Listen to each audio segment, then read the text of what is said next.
আল্লাহ সুবহানাহু ওয়া তাআলা যে সময় আদম আলাইহিস সালাতু ওয়াস সালামকে বানাইবার জন্য ফেরেশতারে আদেশ করল, ফেরেশতা তোমরা কিতা করো, আদম বানাও। ফেরেশতার কাছে এই সময় আসানো একটা শব্দ লা আদম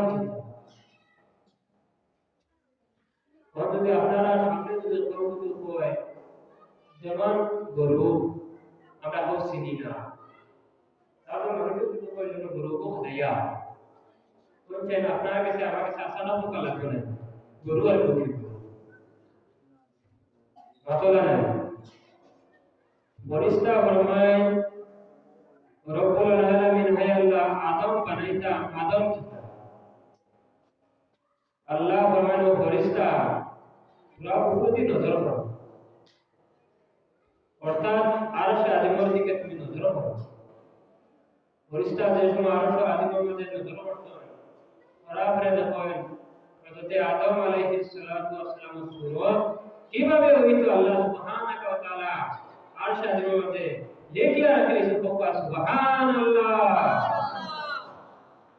কত বছর আগে লেখছিল, বেশি দিন না, মাত্র 50,000 বছর আগে আদম আলাইহিস সালাতু ওয়াস সালাম এই জমিনের মধ্যে আইবা, আল্লাহ যাতে আদম বানাইবা, তার শরীর কিভাবে হইব, হাত কিভাবে হইব, পা কিভাবে হইব, মুখ কিভাবে হইব, চক্ষু কিভাবে রইব, নাক কিভাবে রইব, চুল কিভাবে রইব, দাড়ি কিভাবে রইব, ভুঁড়ি কিভাবে রইব, হাতের নখ কিভাবে রইব, হাতের ফিঙ্গার কিভাবে রইব, রব্বুল আলামিন 50,000 বছর আগে আল্লাহ সুবহানাহু ওয়া তাআলা আরশের মধ্যে রাখেন। সুবহানাল্লাহ।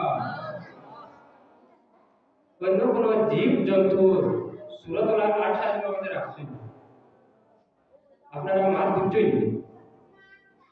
আল্লাহ সুবহানাহু ওয়া তাআলা যে সময় ফেরেশতারা সৃষ্টিকর্তা উদ্দেশ্য অর্জন, কোন উদ্দেশ্য অর্জন ভাইয়া কোন ফেরেশতা হয়ে যায়, বাত বুঝাইতে পারছি। জিন্নাতরে যে সময় সৃষ্টি অর্জন আল্লাহ সুবহানাহু ওয়া তাআলা ফরমায় কোন উদ্দেশ্য অর্জন ভাইয়া কোন জিন্নাত হয়ে যায়। জান্নাত যে সময় সৃষ্টিকর্তা উদ্দেশ্য অর্জন কোন উদ্দেশ্য অর্জন ভাইয়া কোন জান্নাত হয়ে যায়। জাহান্নাম এইভাবে হয়, কিন্তু মানব জাতির আল্লাহ যাতে কোন উদ্দেশ্য অর্জন ভাইয়া কোন ওই কিছু হলা নিসা হবে যে মাতুবে শুনলেন মানুষের আল্লাহ যাতে কোন উদ্দেশ্য অর্জন ভাইয়া কোন পুরা মানুষ ওই কিছু হলা সৃষ্টি অর্জন দিয়ে আল্লাহ সুবহানাহু ওয়া তাআলা না, মানব জাতির আল্লাহ যাতে বানাইছে। একটা জিনিস মাগনা পাওয়া একটা জিনিস আছে, আর মেহনত করে পাওয়া একটা জিনিস আছে। দুই জিনিসের মধ্যে কোন জিনিসের দাম বেশি রো যে মেহনতের উপর দাম বেশি থাকে। আল্লাহ সুবহানাহু ওয়া তাআলা মানব জাতির দাম দিছো, ইজ্জত করছেন, সম্মান করছেন কোন কারণে এই জাতি সৃষ্টির মধ্যে সবথেকে উত্তম জাত। বাত বুঝাইতে পারছি কোন জাত উত্তম জাত। এই জাতি কত বেশি সম্মানী যদি ওই সব কারণে এই জাতি কত বেশি সম্মানী ইজ্জতি ওই সব, তার পিছনে একটা কারণ আছে না, যে কারণ আছে। কারণ কিটা এই জাতি কত বেশি সম্মান আর ইজ্জত একটা কারণ হইছে এই জাতির শুরুতে তানোর হাবিব আপা আলাইহিস সালাতু ওয়াস সালাম এই জমিনের মধ্যে তাশরীফ আনবা। সুবহানাল্লাহ। আর কেউ আল্লাহর বন্ধু, আল্লাহর দুষ্ট নূর নবী মুহাম্মদ সাল্লাল্লাহু আলাইহি ওয়াসাল্লাম এই সূরতে এই পৃথিবীর মধ্যে তাশরীফ আনবা, যার প্রতিকে এই সূরতে এই সৃষ্টিকে আল্লাহ তাআলা সম্মানী বানাইয়া দিলেন।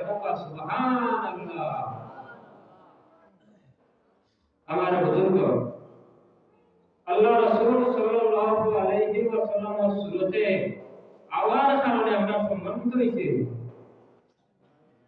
বাড়ি গেছে, ইজ্জত বাড়ি গেছে, জানিয়ে বুঝলেন আপনারা আমার মাত্র বুঝতে পারতেন না এটাই তো বছরের আওয়াজ বেশি দিলেন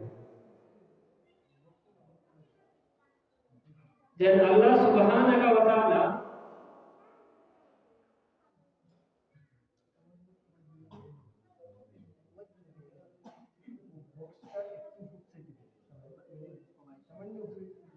আমার হুজুর এই সূরাতে তাআলা নবী মুহাম্মদ আরবি সাল্লাল্লাহু আলাইহি ওয়াসাল্লাম এই জমিনের মধ্যে যিশু জাগতিকে মানব জাতির সম্মান বাড়িয়েছে আল্লাহ নবী সাল্লাল্লাহু আলাইহি ওয়াসাল্লাম थे তারা সবাই পরিচয় বলা কেন আল্লাহ রাসূল সাল্লাল্লাহু আলাইহি ওয়াসাল্লাম का কারা এই পিতা কতজন তাবরুসিলা আমরা সম্মান আর ইজ্জত বাড়িয়েছে